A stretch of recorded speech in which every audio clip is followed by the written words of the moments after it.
Good morning, everyone. I'm in the wave this morning. Good morning, y'all. Good morning. How y'all doing? Happy Wednesday. Okay. Yes, we are in the middle of the week. Happy hump day to all the humpers out there. Thank you guys for joining the show. I hope you guys are having a great one. Hopefully you got your coffee and or tea and getting or got where you need to be this morning. Let's get into our show because we have one. I got some real good stuff. I got some tea to spill on you guys. We got some cases to talk about, et cetera, et cetera. We're going to get into some reality TV stuff here later on. You say you're glad you called alive. Yes, you are here. Yes, happy hump days to the humpers. What up, Peanut? Hey, Peanut. Peanut is a content creator. You guys check her out, okay? She is a reader and a dragger, and I love her. Y'all know I love people who get on their channels and talk a little bit of shit. I love it. All right. So y'all get over there and check her out, okay? Run her numbers up, like her videos, okay? Because I do co-sign her like her. Because she always support me, and I love that. All right, let's keep going. Hello to everyone. If I didn't call your names individually, okay? Don't feel no type of way. Y'all know I love you all, all right? So let's get into our show, though, because we got some great stuff to talk about. Oh, don't you try to make me cry on my show, Peanut. No, you don't, all right? No, you do not have me crying on my show. All right, so let's get into it. Of course, everything said in the video is alleged and in my opinion and is used for fair use and entertainment, all right? All right, Peanut trying to have me crying up on my show. Y'all know I don't be crying like that, okay? I ain't no moist type of chick. But let's get into our show. All right, of course, everything said is alleged. Didn't I say that already? Let me make sure, because the stuff we're going to be talking about today, baby, we got to make sure we are covered under the Fair Use Act. All right, so let's get into it, honey. Let's get into it. All right, let's get into this topic here that I saw. I really wanted to talk about. This happened in Atlanta, you guys. Now, let me give you guys a little synopsis of what happened with the situation. So a mother allowed this person who came into her home to help her watch her kids. I think she'd known her for like a year from what I read. So she kind of hung around, stayed around the kids to make the mother become comfortable with her. So one day she decided that she was going to take the kids somewhere. And the mom was like, sure, no problem, you know. So what the problem is, she took the kids, but did not come back when she told the mom that she was going to come back. The mom then became kind of worried. She began calling. At first, the lady was texting and reaching back to the mom, but then the text messages stopped. So as a mom, that would make me nervous if you got my child and I'm trying to contact you and you're not responding back. And it's time for you to bring my child back, right? So officers had to force their way inside and found the 4-year-old and the 11-month-old sister, you guys. They said that investigators say that the trailer had no air conditioning while temperatures outside reached around 97 degrees that day. So it looks like this lady was hiding out in this trailer. They had to bust up in there. I'm going to put my trigger up for this one because I want to play it for you guys. They said, thankfully, both girls were rescued safely. Brown is now facing 2 counts of kidnapping and 2 counts of first-degree cruelty to children. Now, my question is, how the hell did they get in this trailer and it's locked on the outside? So that means someone must have locked them in there. Was this a trafficking situation? Like, what happened? Because they're charging her with kidnapping and cruelty to children. There had to be someone on the outside of this trailer to lock them in there. Because how would she do it from the inside? This story here, child, I said, Lord, let me get my banner up because we're going to play it, all right? I hope I ain't got to put my overlay up. All right, so let's go ahead and play it. Sensitive content said that video shows moments that the 2 sisters were rescued from a trailer with babysitter who abducted them. Let's go. Hey, we got both cutters. Give them cover.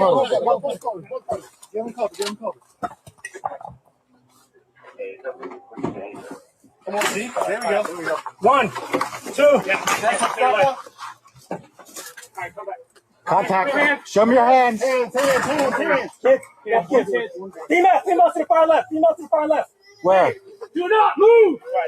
Hey, man, call out to us. Keisha! Cover that door. Stand to talk. Listen. We're trying. Hey. Listen, Keisha! Put your hands up. Santa, do me a favor. Let's go. Maybe we can stand up with you. Sorry, I have to keep it. Don't move or I will shoot you. I got the baby. Don't move this baby back. You got the baby? All right, stay where you are. Put your hands up. You're all right. Here. See the babies. Come on, baby.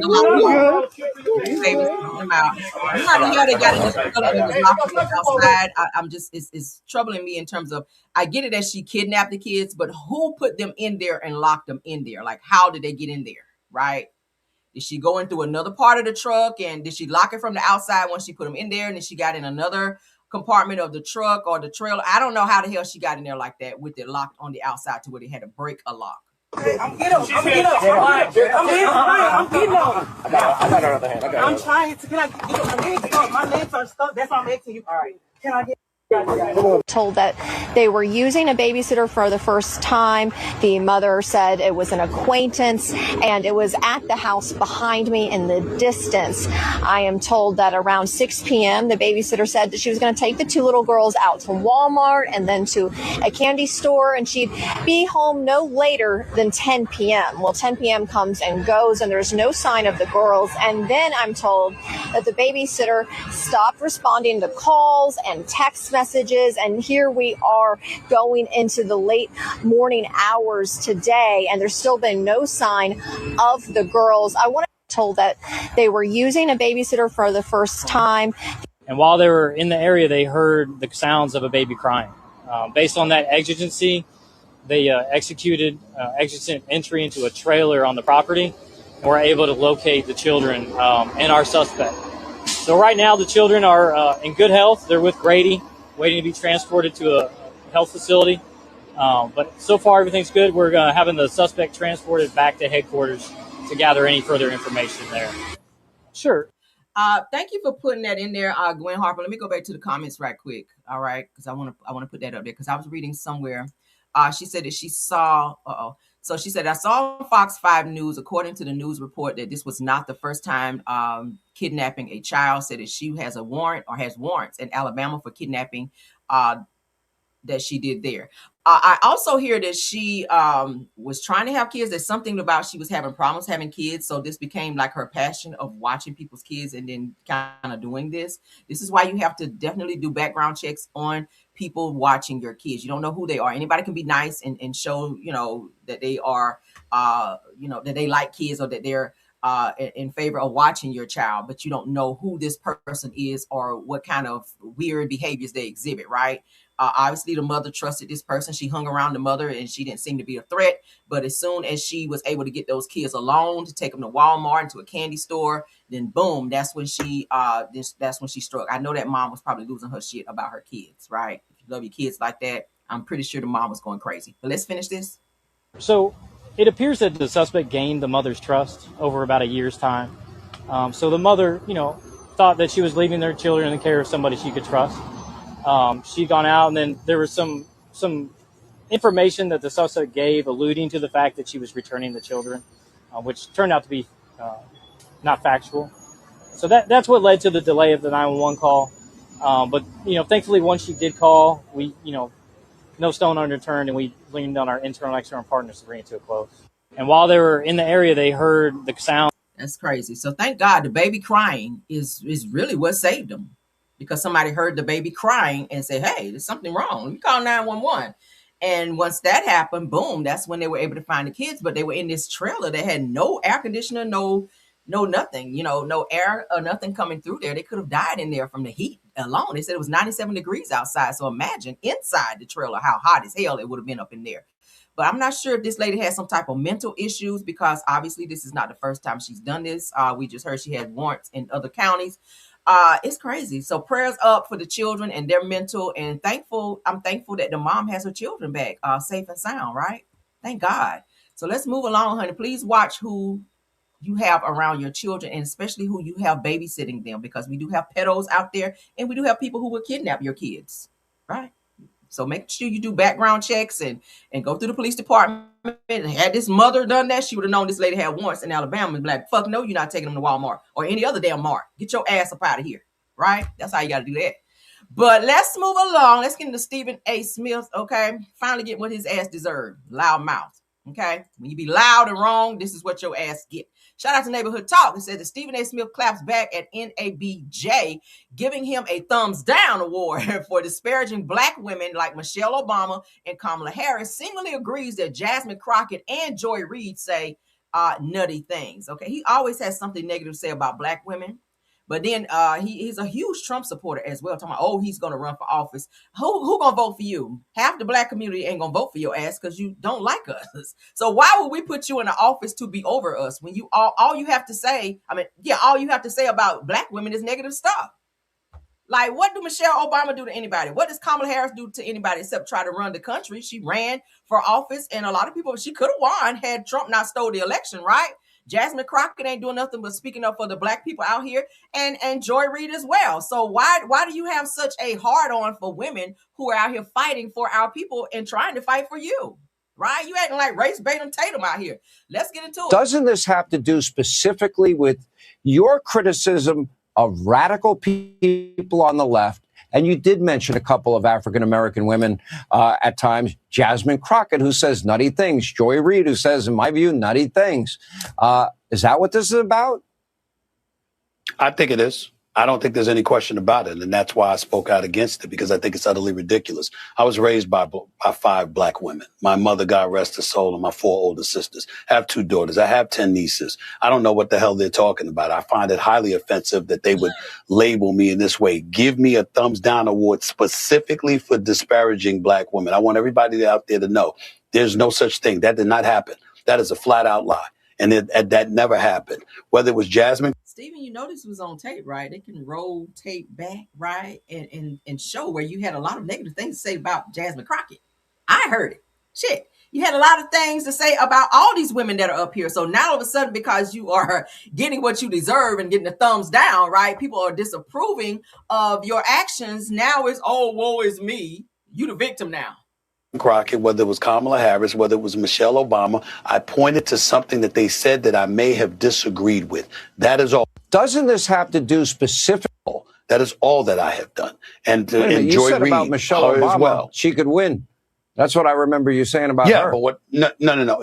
Yeah, but remember what happened is that I said that I did not appreciate her saying that a vote for Donald Trump was a vote against women, because I said there are a plethora of reasons why people go to a poll. Some people might prioritize the economy, immigration, safety. A vote for Donald Trump is a vote against women. Have we forgotten the motherfucker got so many cases against him in the Epstein case, in the Epstein files? He's mentioned thousands of times in there. This is the same president who said that he don't have to ask a woman to touch her, that he can just grab her by the coochie. Hello? Safety in the streets of America, national security, etc. There are a plethora of reasons why somebody would choose to vote. To sit up there and to say to African-American men that a vote for Donald Trump would be a vote against women. Stephen A. Smith, sports analyst and political commentator. Smith has established a recurring public pattern of disparaging commentary directed at prominent black women across politics, sports, and media. Such commentary reinforces harmful narratives, undermines the fair and respectful representation of black women in public discourse, and stands in direct conflict with NABJ's long-standing commitment to accurate, responsible, and inclusive portrayals of black communities. He's mad about that shit. You can see it all over his face. Like the song said, written all over your face. You ain't got to say a goddamn word. He is highly offended by them thumbs down. That's what your ass get. See, stop being so loud and ignorant, okay? When you kiss too much ass, sometimes it will show, right? Stop talking so damn much, Stephen. Keep it on sports. When you get into that political stuff, people don't want to hear that shit from you because you come out to be a little bit too on the negative side, right? You come out to be a little bit on the, like, race Batum Tatum. Like, you have no sense of awareness, and you just be saying crazy wild shit, and it gets you in trouble every time. So sit your ass down. You the same person that LeBron James about to knock out. And then you want to go up and shake his hand. LeBron was like, get your ass up out of here. Like, bitch, you had all this to say about me on your little platform. And then once you see me in public, it's, hi, LeBron. LeBron said, if you don't get your ass out of here, I ain't about to shake your hand. All right, let's get into Karmelo. Y'all know today is the day. Today is the day. You don't talk shit about me when you see me in public when to come and shake my hand. Baby, if you don't get out of here, okay, the cussing out that you will get, it's just a child. Okay. All right, so Karmelo Anthony's case is today for the recusal of Judge Roach. We're going to stomp that Roach today, all right? In the name of Jesus, we're going to get him up out of there because y'all know they're trying to recuse him from this case. They're getting ready to try to, tomorrow is where they're going to submit the paperwork to have a retrial, so to speak, for Karmelo, so they can overturn this 35-year sentence that Judge Roach put upon him. Now, we got a whole Becky out here who starved her boyfriend, and I played y'all the audio, and she admitted to the shit and tried to say self-defense, but they gave her manslaughter, which is what Karmelo was trying to plead if he could not get self-defense. And bitch, they still gave him, what was it, first or second degree, I think it was first degree unaliving for starving the Metcalf twin, Austin Metcalf. So today is the recusal hearing. So hopefully those things, hopefully this case goes in the way that it needs to. Y'all know he's already, he has 6 new attorneys who are working for him, working very diligently. I hope that they have all this shit together today when they step into that courtroom. And Karmelo is already getting a lot of media attention from this, a lot of support. A lot of people have already, I've seen pictures and videos and stuff of people who have already started congregating outside the courthouse to show their support for him. So that's great. If you're in the area and you got time, stop by there and show this young man your support. A lot of people have been praying for him. We were praying before he actually went to court for this situation initially. I was praying for him when I saw the video. I said, oh, dear God, I know they're going to railroad this young man. And damn, they sure did. I prayed. I really did. I did not want to see him be railroaded. Obviously, it was self-defense. We saw the video where Austin Metcalf was bullying him. He did not have to say anything to him or tell him where the fuck to sit. And I'm going to keep saying it, all right? Because a lot of people say he didn't have to stab him. No, he didn't. But that's why they call it self-defense. If you put your hands on me in a forceful way and several boys jumped him, he did what he felt he needed to do in that time. He was afraid. He was outnumbered.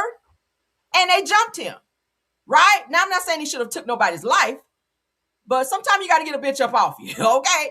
Period. So Karmelo Anthony, as I said, case draws media and public, draws the media and the public to Collin County Courthouse. So as I told you guys, shout out to Smash the Topic on this. I said early this morning, independent media and members of the public began heading into the overflow room at the Collin County Courthouse as they prepared to follow today's proceedings in the Karmelo Anthony case. So you guys, if you know how to pray, say a prayer for Karmelo today that we can get Judge Roach recused from this case so that a new judge can step in and oversee this case for the new trial, which they're saying that may happen in February of 2027. So, of course, he would have to sit a little bit longer, but at least we will know that we will have a judge who is qualified to oversee this case because it was already a conflict of interest from the start. Because from what I hear and have seen in pictures where Judge Roach is directly connected to, and they're saying is friends with and knows very well the Metcalfs. Okay, so you should have been overseeing this case any fucking way. So let's move along. Okay. Yes. So thank God for that. Prayers up, child. I hate to see our young man go down like that, especially when he shouldn't be there. You know, he was just out there like anybody else was. And they, Austin Metcalf was doing what he always do, trying to bully somebody. And it, unfortunate for him, your bullying ended that day, and I don't want to see nobody lose their life, but you can't put your hands on nobody because you don't know what the outcome will be. Everybody, people tired of that shit now. That racism shit, you calling people the N-word. I've seen videos where his sons call people the N-words, but then the daddy is in videos talking about, oh no, my sons aren't racist. We're not racist. The fuck it is if you calling people the N-word. Like, get out of here. And then you were saying watermelon, what was it? Watermelon something the dad was saying. That shit is racist. It's racist comments. So Karmelo Anthony, they're saying likely to get new trial and a new judge as his legal team progresses towards overturning his conviction. I really hope this goes through. All right. It says that he could get a new judge and potentially a new trial after being sentenced to 35 years in prison for fatally stopping 17-year-old Austin Metcalf. This is from the Bish Gossip.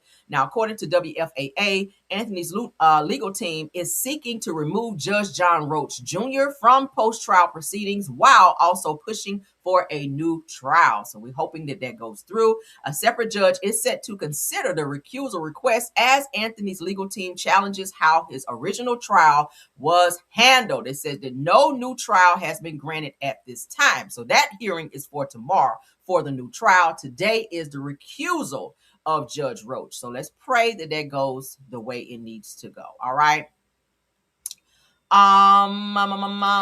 Let's move forward. Yeah, them motherfuckers is racist. It's racist. All right. Now, let's take a look at this because I wanted to take a look at this. This is directly connected to Judge Roach because he tried to say, oh, I didn't violate anything. You absolutely did when you spoke out on your opinion of this case while this case was still in motion. You're not supposed to do that, especially on a public platform, and this is why. So a judge's response to negative publicity.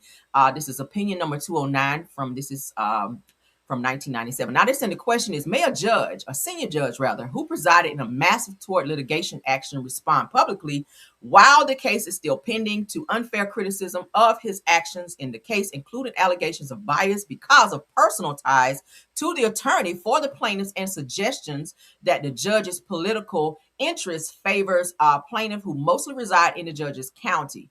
The judge feels the need to defend his reputation now against these false accusations, even though the matter is still pending because of fears that litigation may not be concluded during his lifetime. So let's go ahead and read the answer to that. This is why his ass gonna get kicked up off this case, because he was definitely out of line. All right. This person says the answer to this says no. A senior judge who has consented to accept judicial assignment is required to comply with the Code of Judicial Conduct. It says C Canon, what is that, 6F1? That looks like a code, with exceptions to not relevant to this inquiry. Canon 3B10, which is another code, requires a judge to refrain from the public comment, which he did not, about a pending or impending proceeding which may come before this judge or the judge. It says that this canon bars public commentary by the judge except for judicial statements explaining the procedures of the court. It is the committee's opinion that the senior judge's wish to respond publicly to unfair criticism of his actions in a pending matter goes beyond explaining to the public the court's procedures, and this violates Canon 3B10. So he has violated codes, and they're going to definitely pull that. I'm sure all 6 of Karmelo's attorneys will pull that in this recusal hearing today. I'm sure they will, because I hear they're very sharp. So I'm happy about that. So that to engage in an editorial debate with his critics about the merits or motivations of his decisions not to recuse himself or his ability to be impartial would place the judge in the position of taking sides outside the courtroom for or against parties urging certain positions inside the courtroom. Said that is to say that the judge's editorial efforts to defend his impartiality could unwittingly cast further doubt on his impartiality. Canon 4A1 requires the judge's extrajudicial activities not to cast reasonable doubt on the judge's capacity to act impartially as a judge. Okay.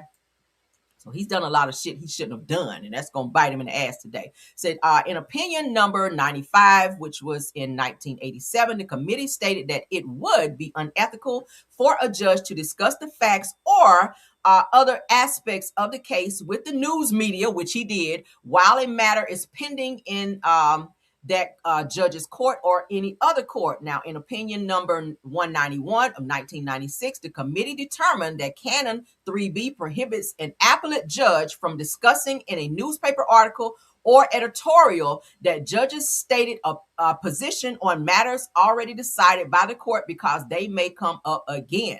Now, a judge's editorial comment on pending matters, even in defense of his reputation, is likewise prohibited. So he shouldn't have spoken out, period, about this Karmelo case, and he did. He gave his opinion. He talked about the case out loud on a public platform, and that is against every one of these codes that I just read to you guys. So that alone should get him recused from this case. So I pulled that for a reason, so you guys can see he definitely was out of line for that. So what do y'all think about it? Let me know. Okay, we're just reading facts. Okay, so y'all know what basis and what grounds they actually use recusal for. Okay. All right, so let's stop sharing and let's move along. I'm gonna go ahead and get into this Carmelo Anthony thing that I found. You guys getting ready to be blown away. Y'all remember we've been reading some journal entries that keep popping up on social media. We're gonna go ahead and read into that because I feel like these are admissions, if you will. Yeah, prayers up for Karmelo. Prayers up for Karmelo. All right.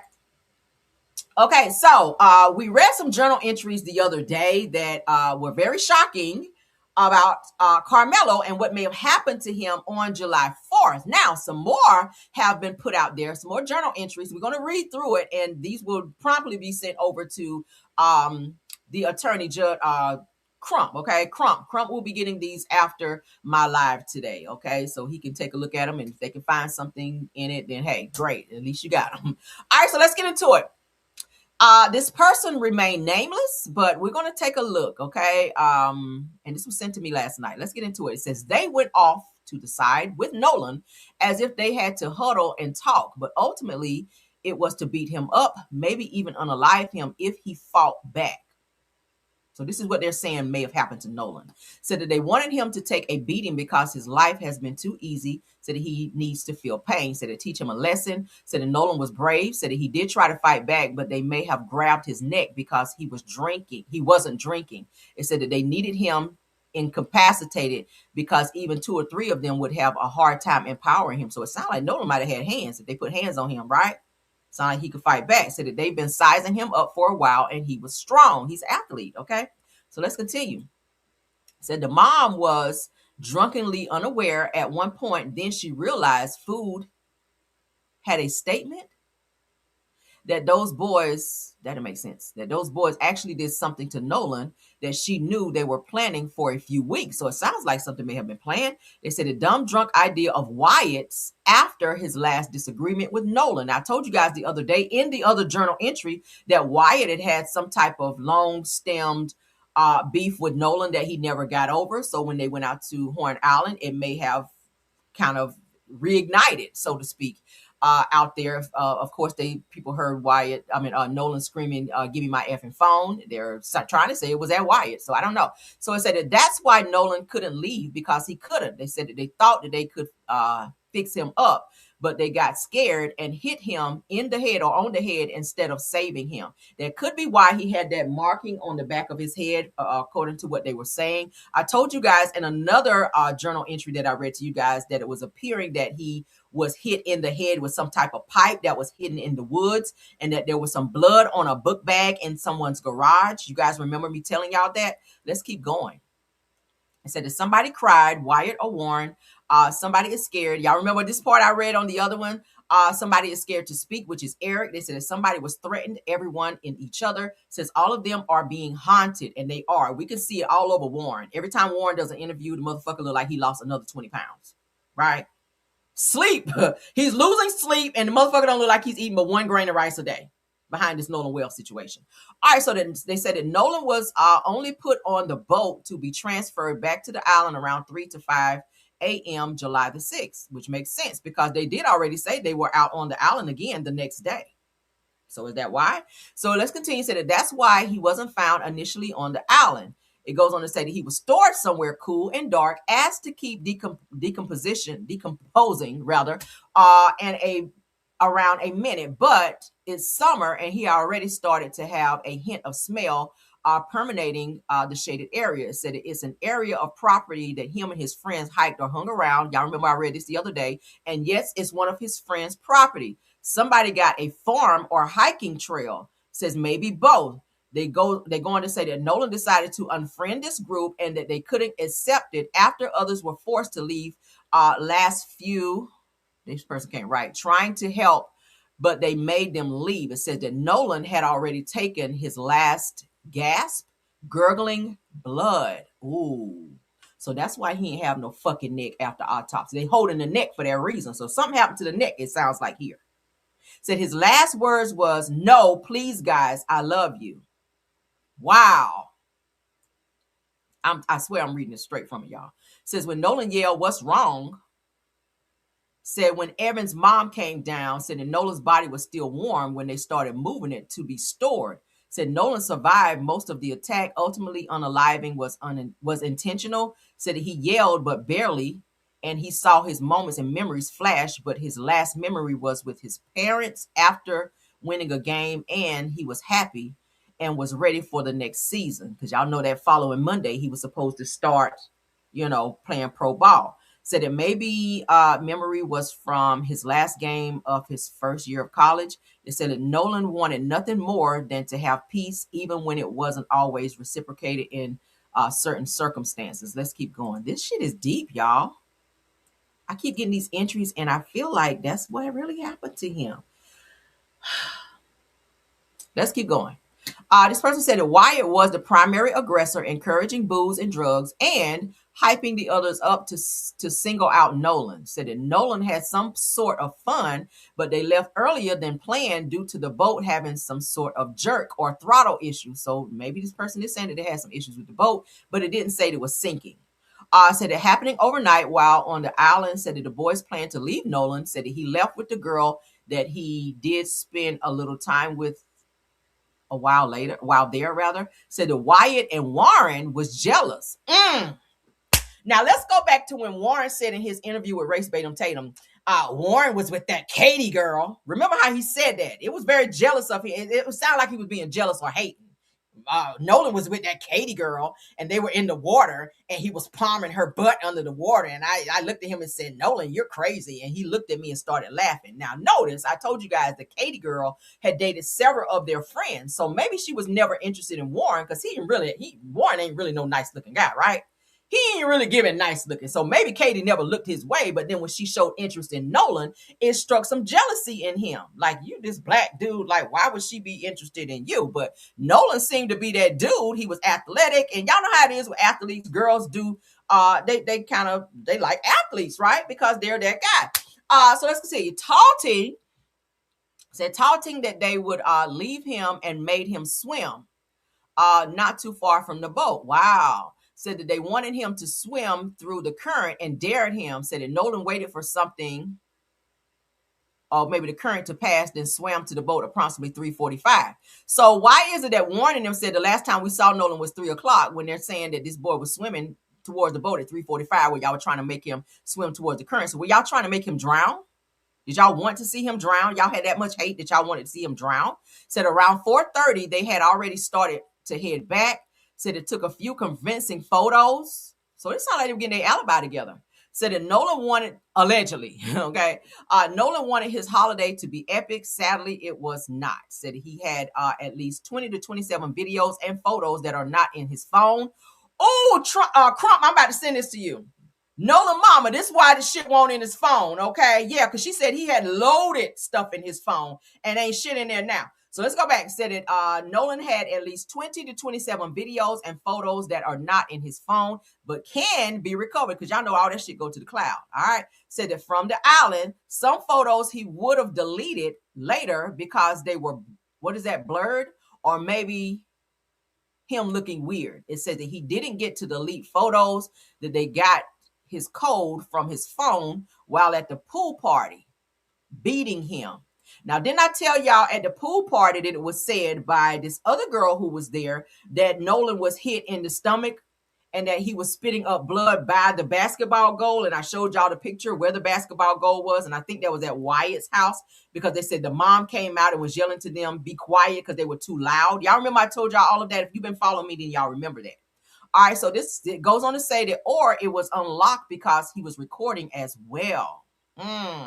So that's how they got into his phone, because I know his mom said that with Nolan's phone, he had a face recognition, so it was already unlocked. That's how they got into it. So it said that Nolan recorded just in case he didn't make it, said that he saw the blood in their eyes.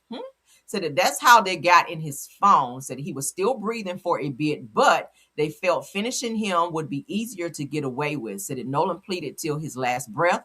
That blunt steel pole, God darn it. Didn't I tell y'all in another post that I read, they said he was hit in the head with a pole and it was thrown in the woods because it had blood on it?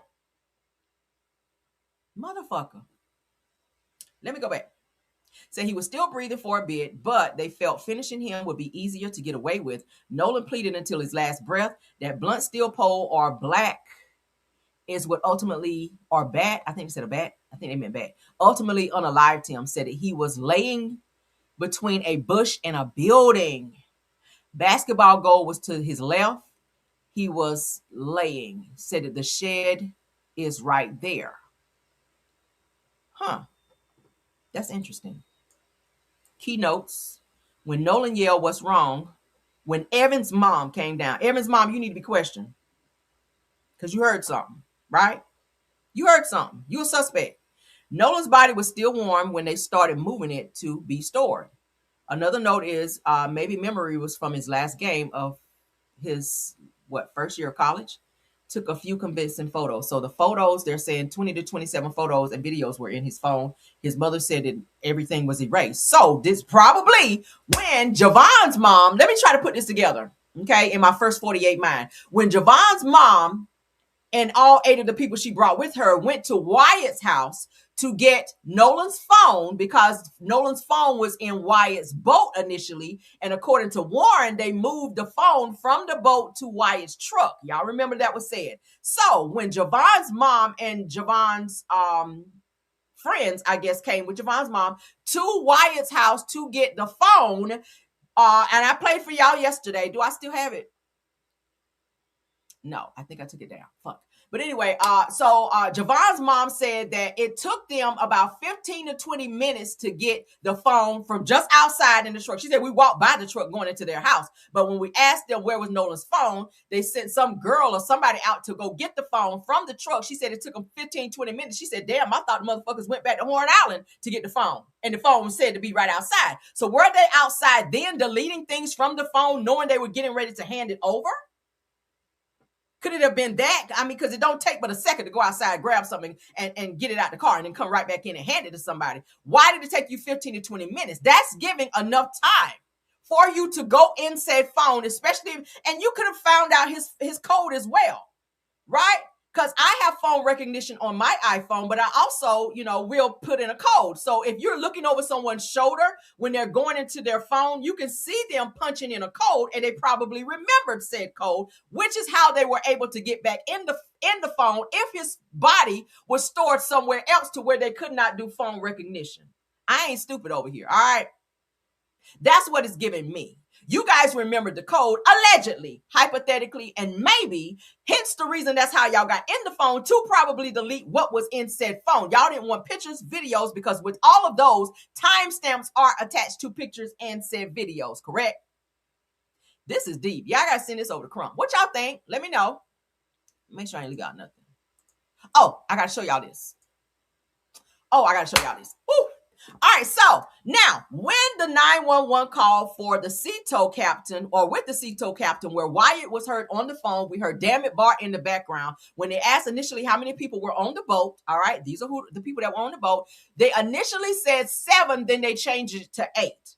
Right? Did they remember that Nolan may have been on said boat? Now, we do remember in the most recent interview where Warren sarcastically said if Nolan was on the boat, someone would have seen him. Well, not necessarily, because some boats have these things called compartments. And I saw it on another boat with the Triton.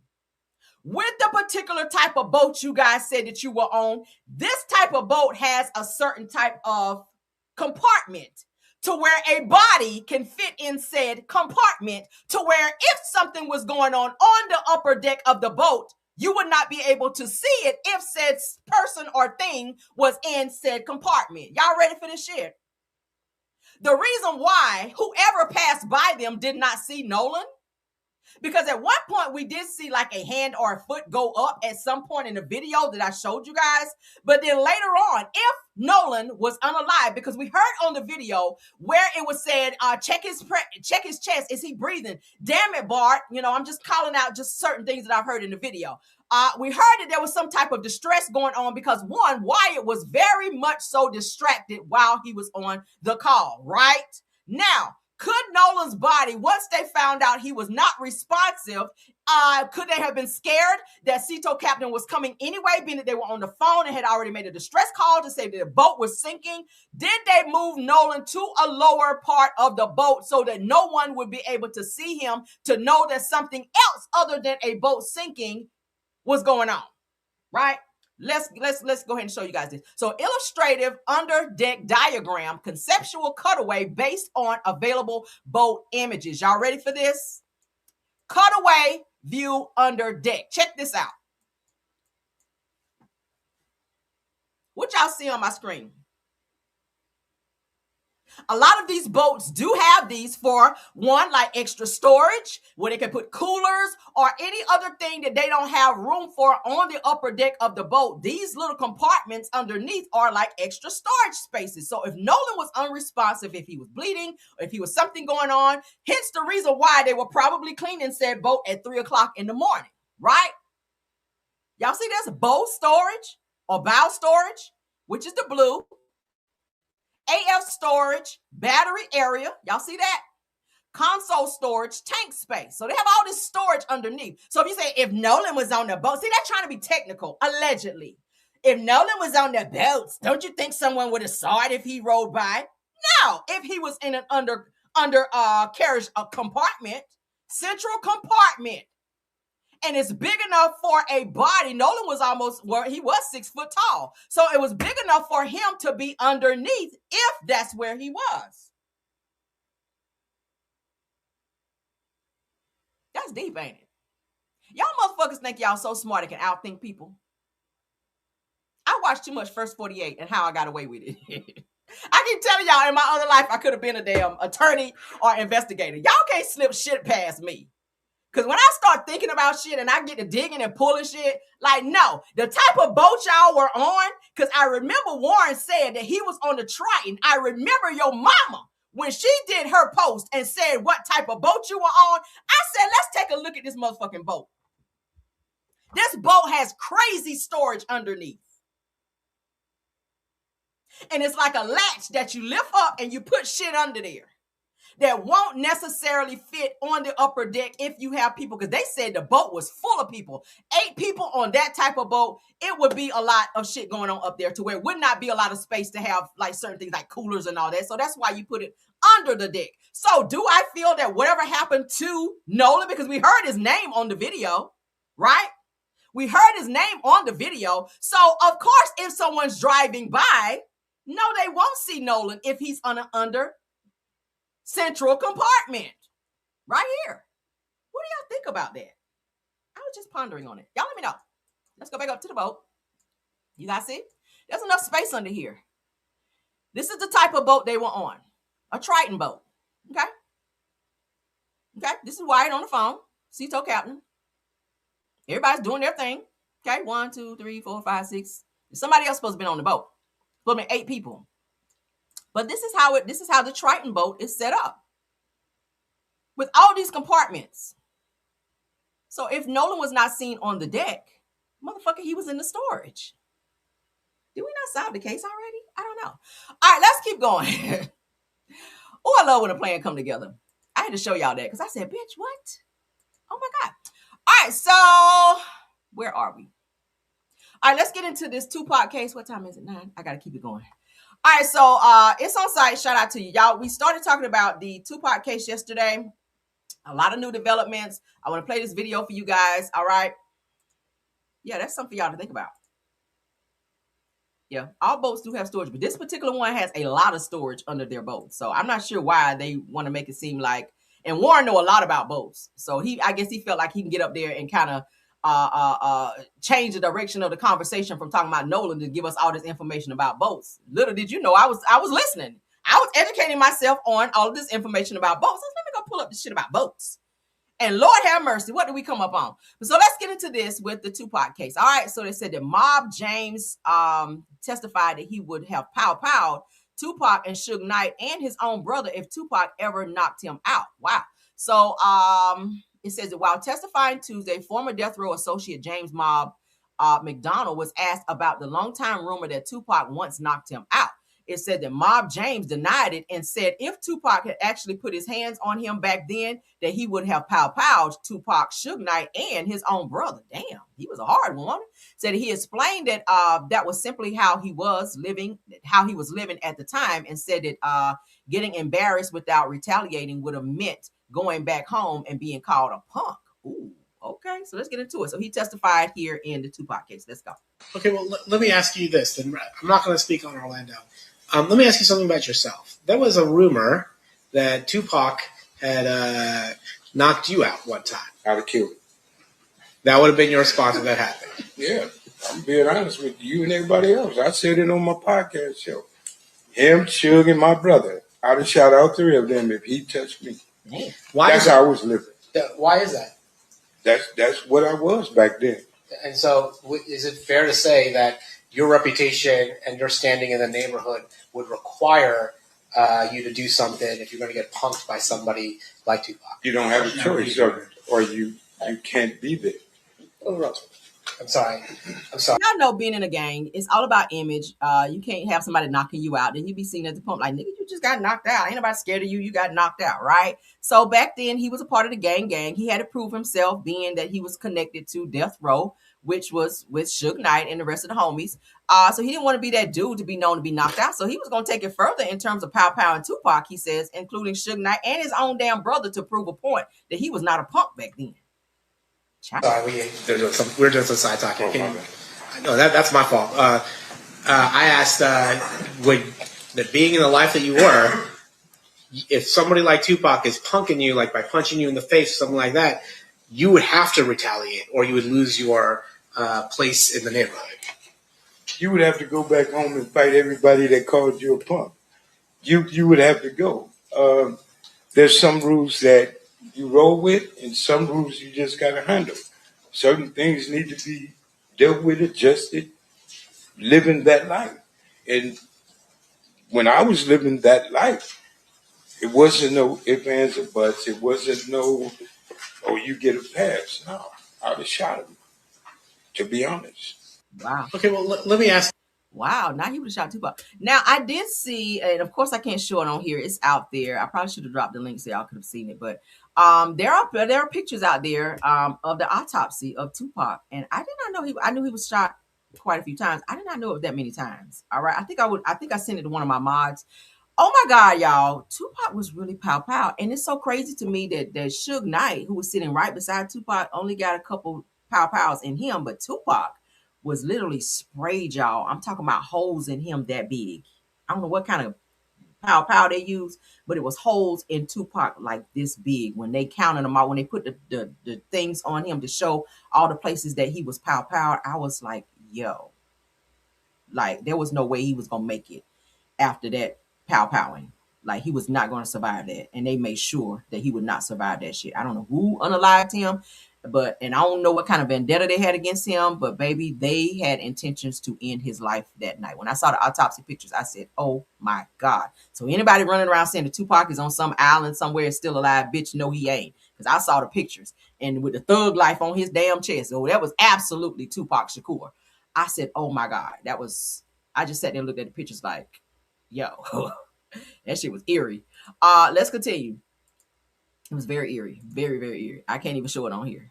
Like, it was very eerie. And they said that the family of Tupac, actually, when they put the pictures up in court for his autopsy, they got up and left the courtroom because it was just that graphic. They didn't want to see their loved one, laying up on a table in an autopsy room with bullet holes all through him. It was really bad. So I would probably walk out too. That shit was a lot. And it's been 30 some years ago and it's still that fresh. So rest in peace to Tupac, man. He is missed. Shout out to Off the Press News. I kind of touched on this the other day. So this is breaking news. It says that former Minneapolis police officer Derek Chauvin, this is the same guy who y'all know unalived our very own, honey, but let's get into it, has filed a motion to dismiss all charges against him, claiming that government Tim Walz, Attorney General Keith Ellison, and Hennepin County attorney's office engaged in unlawful and fraudulent conduct, according to MNA Alpha News. And I said that the 31-page petition filed Tuesday, attorney Greg Joseph contends that Judge Peter Cahill violated Chauvin's due process rights by failing to convene a grand jury to review evidence that and that Ellison appointed to lead the prosecution was itself unlawful. So he's trying to get out. He's trying to get out of jail after this man clearly on video took Floyd. What's the man's name? Why I can't remember his name. Oh my God. Took old boy's life. Y'all remember he was calling for his mom and was saying he can't breathe. Literally, he had his knee on this man's neck, cutting off his air supply and ended his life. He's the reason why this man lost his life. George Floyd. Okay, George Floyd. Thank God. So he ended George Floyd's life. This is the officer. He been getting his ass whooped in prison, right? They've been beating his ass something serious in prison. So now he's trying to find loopholes in the system as a way to get out. I feel like you need to sit your ass in there and spend your time like anybody else. Motherfuckers gave Carmelo Anthony 35 years, and you think you about to get out when clearly you were on video seen unaliving this man. And when he said he couldn't breathe, when George Floyd said, I can't breathe, and was calling for his mama, you tightened your knee grip on this man's neck to make sure you cut off his air supply, you evil bastard. So for you to keep filing all these motions thinking you about to be getting out, hell no. And any judge in their right mind that let him out, no. You need to be recused from the damn case as well. So Derek Chauvin, sit your ass in prison for taking the life of George Floyd. All right, moving on. You got to hear no more about that bullshit. All right, so I meant to play this earlier while we were talking about Nolan. Y'all pardon me for skipping around. There's a police call where it said that the police was going out to Judge Ashley Cole's house. All right. Shout out to the Daily Play official because that's where I saw it. So they said, why were police headed to Judge Ashley Cole's home that night, meaning July 4th? Now, they said a new question circulating around Nolan Wells' investigation is drawing attention online. Why were law enforcement officers reportedly en route to Judge Ashley Cole's home on the night Nolan disappeared? Said that Cole is the stepmother of Warren Hudson, one of the friends who traveled with Nolan to Horn Island on July 4th.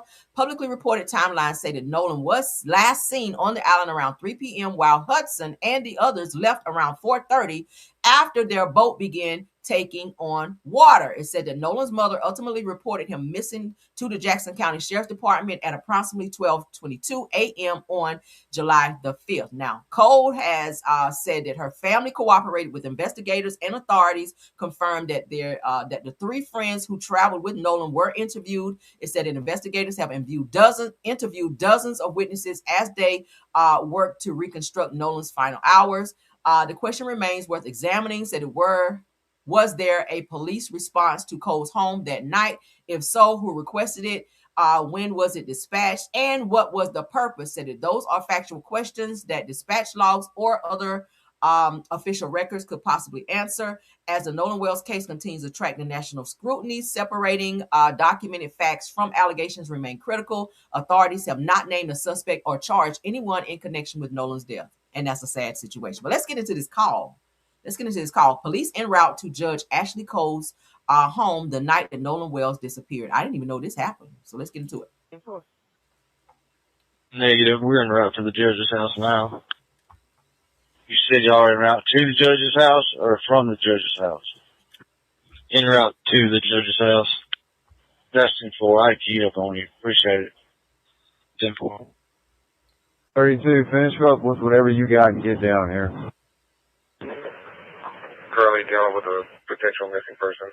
Do you have all the information from this 1050? 10-4. 1024, 10-8. So what were they en route to the judge's house for? Because what we have pieced together shows things were happening at Jax's house. Why were the police going to the judge's house? Because we hear the boat was being cleaned at the judge's house. Now, that wouldn't be a reason for the police to come there. But my question is, why were they en route to the judge's house, right? 10-4. Negative. We're en route to the That's going to be something we're going to have to definitely look into because, and then let's not forget, once it was put out there that Nolan was missing and possibly unalived, they hurried up and started to deactivate accounts on their social medias, and they took pictures down and all types of stuff saying they were not going to be speaking. So what's going on and what's going on behind the scenes in terms of why the police had to be en route to their house? Did something happen over there at Judge Ashley Cole's house to where the police had to come there? Why is this being hush-hush?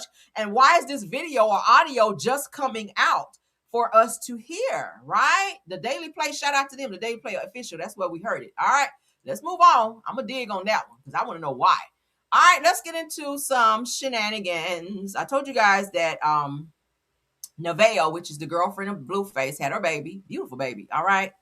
Beautiful baby. Shout out to Hollywood Unlocked. She named the baby after Blueface, okay? Jonathan Porter Jr., that's the baby's name. Somebody please go do a wellness check on Krishan, okay? Because I know she batshit crazy and losing her shit behind this. So let's get into it. What's his name?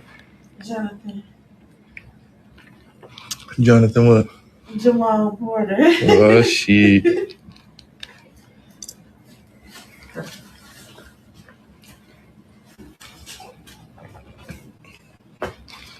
Is it my turn? To breastfeed? Yeah. Very tried that, didn't work. He's enjoying his mama's teeth right now. Dad, we feel like you take this off. Almost done. 45 minutes left, Nick. I thought it was. No, I know, but I'm just like, yeah, I didn't make a difference. All right, I'm not getting you. Don't get his face. I don't know about y'all, but when I was in the hospital after I had my son, I did not want no camera in my face, right? I did not want no damn cameras in my face. He is streaming. Right, so what's the deal? What He's the heck? streaming while she's in the hospital with the baby. Yeah, not even. What's the deal? I'm like the whitest girl he got. Yeah. I love that. I never read music. It's okay. So good. I'm like old school. Just a regular guy having a baby. He is live streaming, so people outside can literally see what's going on inside. She keeps pulling the stuff up. She's trying to bond and feed her baby. He don't give a fuck. He's trying to make money. This is gonna bring him a lot of streams. Okay, he's literally pimping her out for streams, and she's allowing it because she, being taken care of by him, obviously. But he don't give a damn. Like, some things are private. I do not want no cameras and stuff going on when I'm in the damn hospital. Baby. And here you are. That's all. Exactly. No, that's right. She's the superstar. Yep. This man has on a whole row. You look great. You did great. Thank you. The whole chat's proud of you. They're all rooting for you. The whole chat's proud of you. They're rooting for you. They want to know how many pounds he is. He's 8 pounds. Big baby. He's 8 pounds, Chad. 8 piece. He gonna be right back to treating her like shit when she get home. Watch what I tell you. Be nice and I had me a the baby, hospital. but my belly. I really pushed myself into labor yesterday, and when I got my membrane swept, and plus that baby shower. Yeah, that was perfect timing. You guys were like helping. Comment what he should give me for my push gift. Fucking BBL. I don't care for that. That's So she's asking, what are you going to give me for a push gift? And he said a BBL. I do. It's for me. The fuck? It's a long time. I'm not finna wait a whole year for you to get back right. I need you to snap back. What is so He's not gonna wait a whole year for her body to snap back. So he want her to be a bad bitch back out here right after having a baby. You saying it like my body didn't just go back down. No, it did. Okay. Well. Oh, you're already much skinnier. Yeah, so.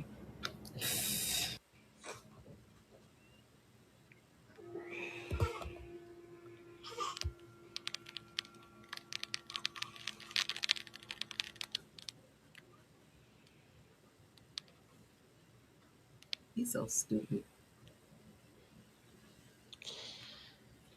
Now, let me go ahead and give you guys an update. According to WAC 100, a paternity test was done on the baby. The baby was found to be Blueface's baby, okay? Because a lot of people saying, that don't look like Blueface's baby. The baby is dark. The baby is this. The baby's coming in all shades, all right? Nevaeh's mom is white. And, of course, y'all know Blueface is black. So biracial kids sometimes can come out light or dark. It's just, and they say all of his kids are light skinned. Well, that doesn't matter if, all of his other kids are that. That is his child. It's already been established that they did a paternity test. They're saying in the hospital, and they're saying that the baby is definitely his. So, Think I'm that baby reason she named him after him. Oh, bitch, you got me fucked up.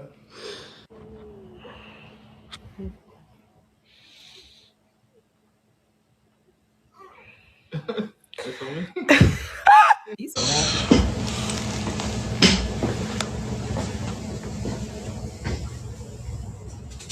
Like he got her robe on. But what kind of robe is this?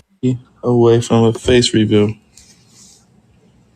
So now he's deciding if there's going to be a face reveal for her baby. That's their baby, but for everybody to see, like total strangers, like because he want to get the money shot, right? This is going to bring him a lot of money in his streams to get the money shot and give a face shot of this newborn baby. I think he kind of looks like me.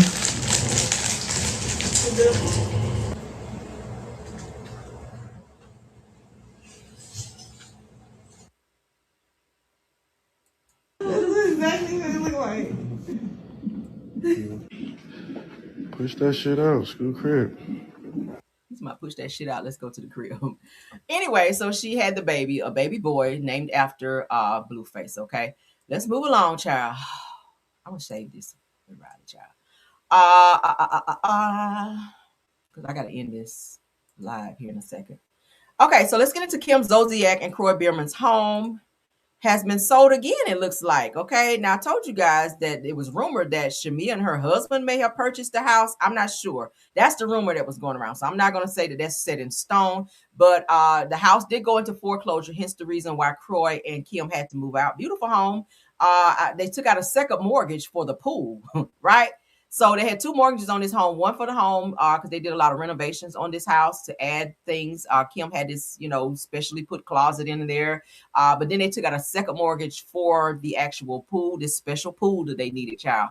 And then they could not take care of the payments or whatever, after which, because Kroy's money started to dwindle down, Kim won't on the show no more. Y'all know. So shout out to the broadcast baddie saying that Kim and Kroy's former mansion just sold again. Said that the Milton mega mansion, once owned by Kim Zolciak and Kroy Biermann, has officially changed hands again, this time selling for a whopping $3.695 million. That's impressive.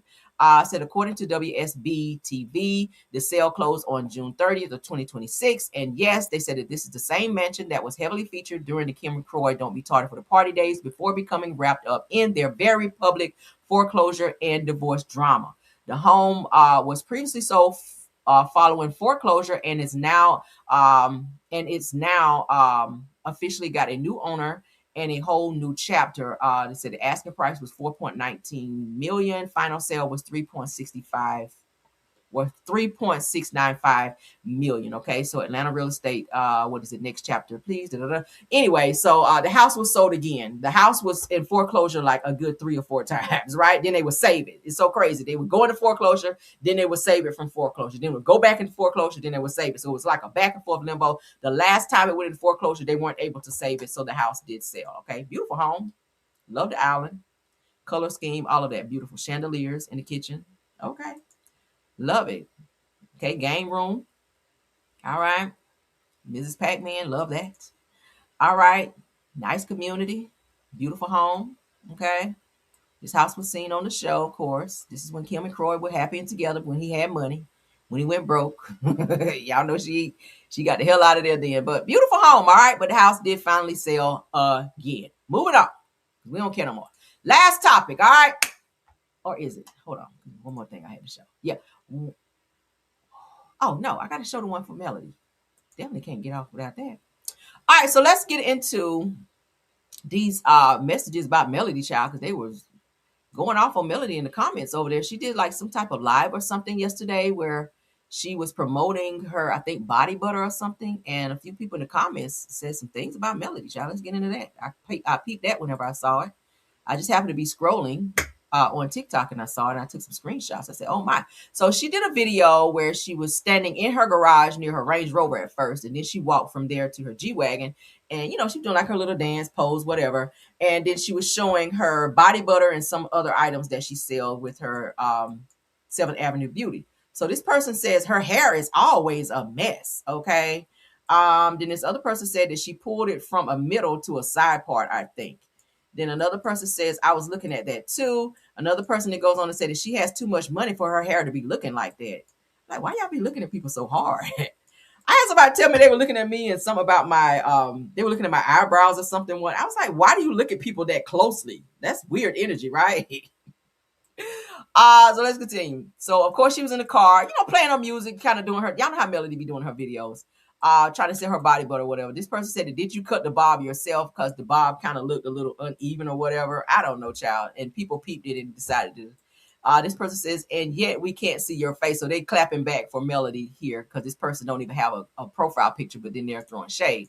The person here said, laughing my ass off, man. Go ahead on. Said, damn, you mad? That her hair is always a mess. So people are saying that she's hopping on social media with her hair being a mess. She's just on here trying to sell her products. I mean, I don't know, y'all.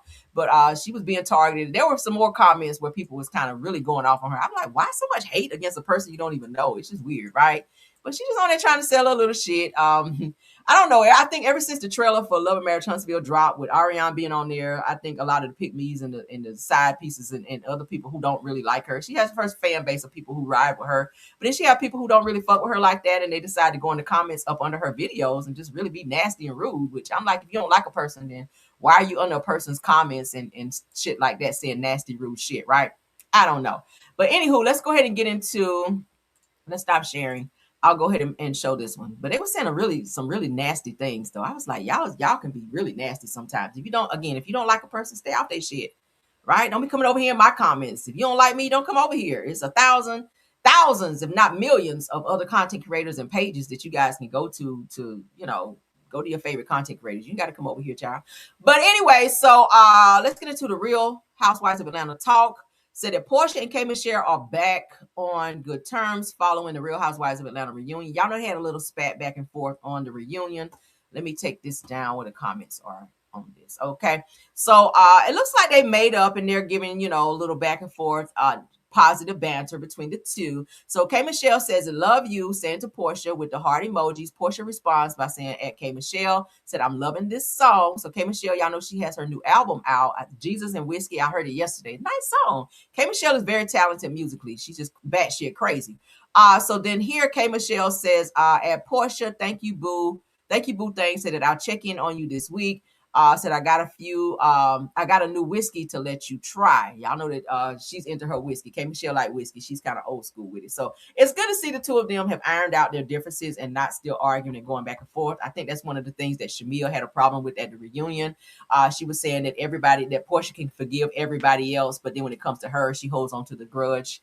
It's a little deeper. I don't know. But so K. Michelle and Portia, they are back on good terms. Not so much for Portia and Shamil, child. They're going to be still fighting until the Lord come back and take us all wherever we're going to be going. Let's move along. Last topic. I like to see when they make up. Like, throw your shade, argue, and cut up a little bit at the reunion. But ultimately, let it go. And y'all be women about it, right? And be cordial. I ain't saying you got to be friends, but be cordial. You ain't got to be doing all that fighting and throwing shade back and forth on social media and stuff, trying to downplay people. Unless it's Kelly, because Kelly talk too much. If it's Kelly, I don't care. But anybody else, yeah. Was that nice? All right, so shout out to Big Ticket Morning Show. You guys know the Candy Burst was on there doing an interview. She talked about a lot of things. She addressed the beef between she and K. Michelle.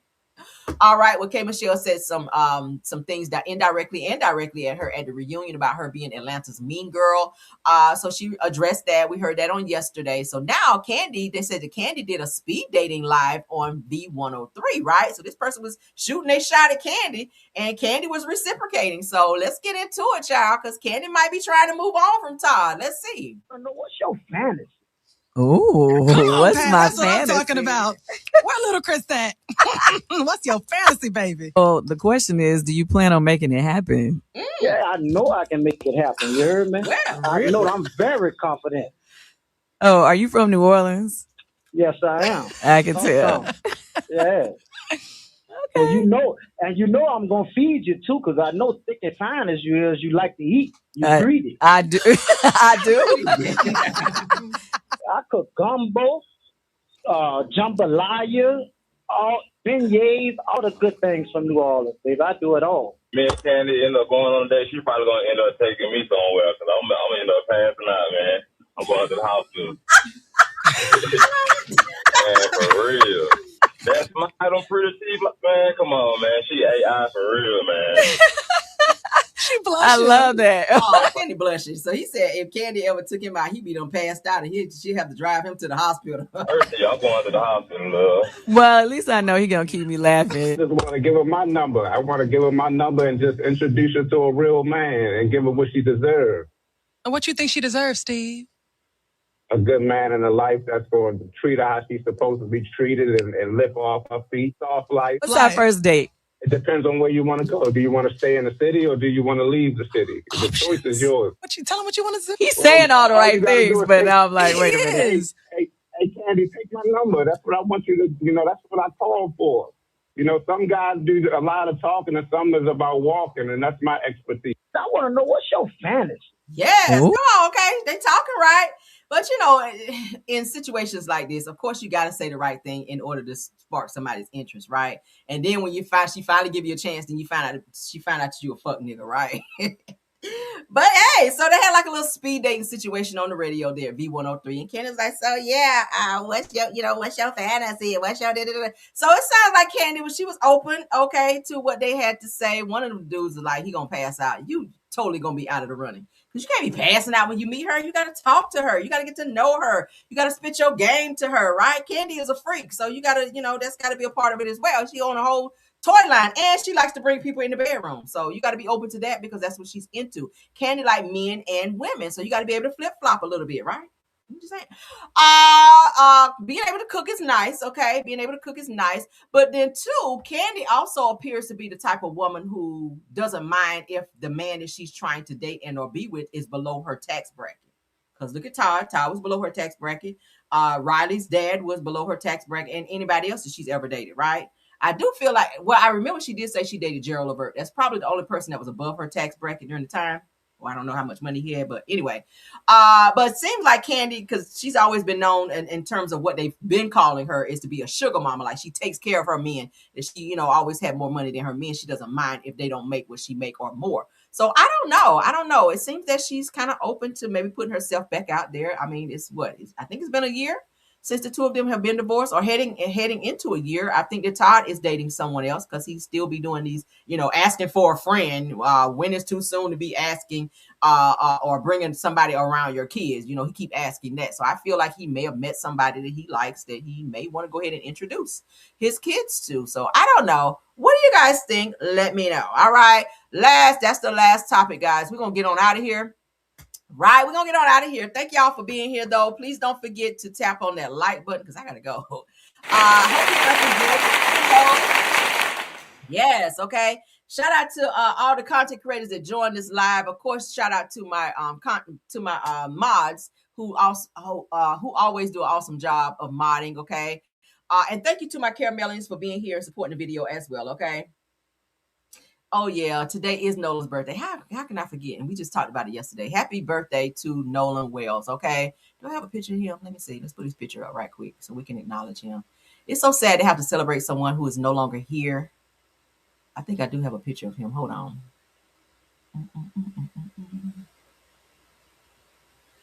I know I got a picture of him somewhere. Y'all hold on, because I want to put a picture up of him while I'm talking. Let's see.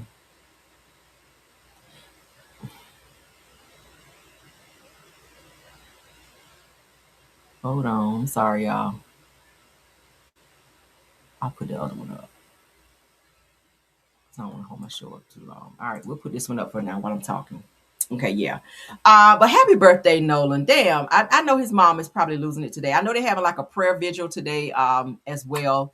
So if you guys are in the Biloxi, Mississippi area, as we told you guys yesterday, you guys can go to that just to support.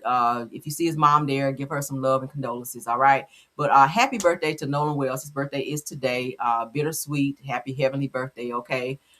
You up there with the Lord now, honey. So yeah, thank you guys. Peanut said great show as always. I appreciate it. Thank you guys for being here. I hope you guys enjoyed all the tea that we were able to spill upon y'all today. Okay, I got to send a lot of this stuff over to Ben Crump that I read to you guys today as well, so they can filter through that to see if they can do anything with it. I don't know, but again, thank you guys so much for joining the show. Please don't forget to like the video, hype up this video as well.